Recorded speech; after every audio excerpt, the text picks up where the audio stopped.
Have you ever been in a meeting or seminar where the speaker sounded rather rude, arrogant, condescending, or just full of himself because it seemed as though he was shouting at you and other members of the audience?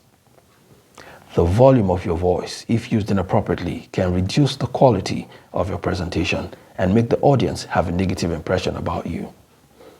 Welcome to Improving Your Communication Skills series with Wilson Gbanime. This is the introduction to the third episode, which is titled Mastering the Basic Speech Tools. The basic speech tools, if used correctly, can help you to capture and hold the attention of the audience. In this episode, we are going to be focusing on 6 of these basic speech tools. They are intonation, voice, volume, speed, pause, and silence. Tomorrow, I'm going to be sharing with you how to use intonation to mesmerize the audience. You don't want to miss it. That's all for today. Thanks for watching. I'll see you tomorrow.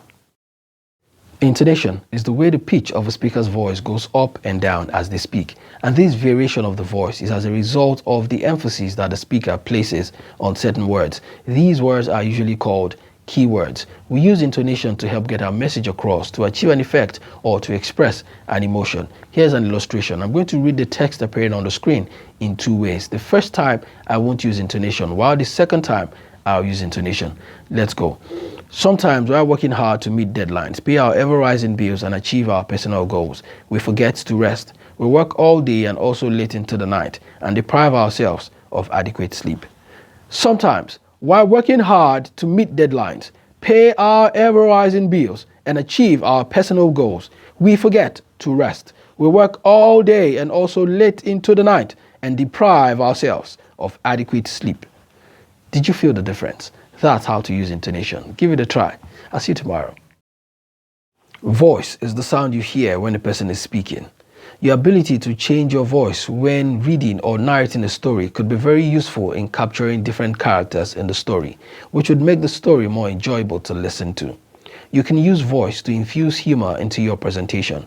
Comedians and storytellers use this tool a lot. You can learn to use your voice better for effect, and it starts with discovering the different voices that you have. Here's an illustration of how to use voice to capture different characters in a story.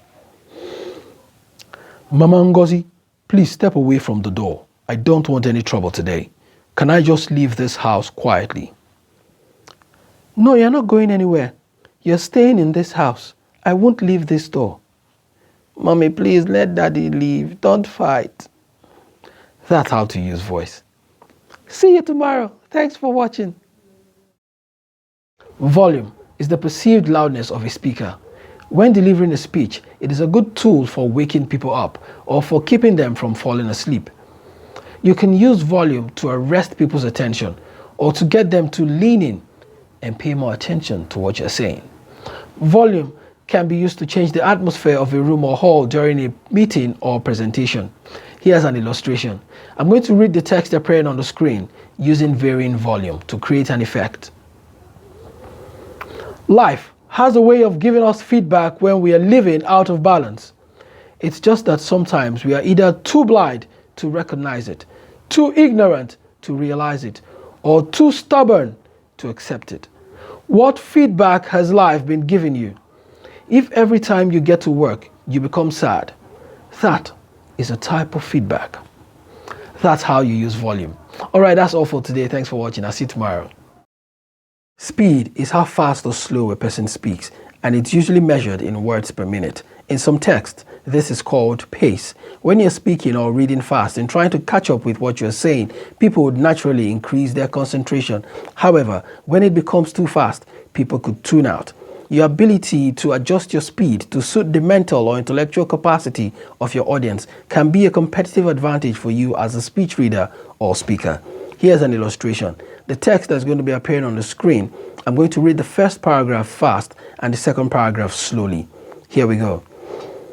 After struggling in business for about 2 years with nothing to show for it but huge debts, an empty wallet, and low self-confidence, my friend knew it was time for him to stop deceiving himself and to tell himself the truth. He had failed.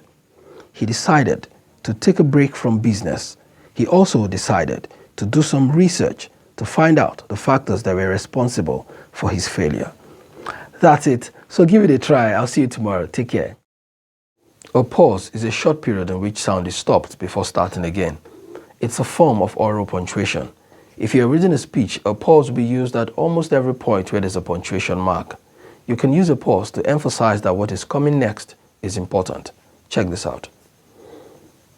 The next time I come here, you're not going to like my reaction. Hope you felt the pause.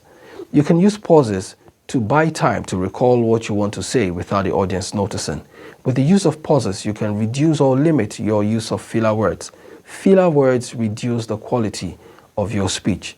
You can also use a pause to give the audience time to process what you have just said before continuing. Check this out. Being patient can be dangerous in some situations. Hope you felt the pause. All right, that's all for today. Thanks for watching. I'll see you tomorrow. Silence is a long pause. It is the absence of speech. It is a state of not speaking. One vital role that silence plays in speech delivery is the creation of suspense.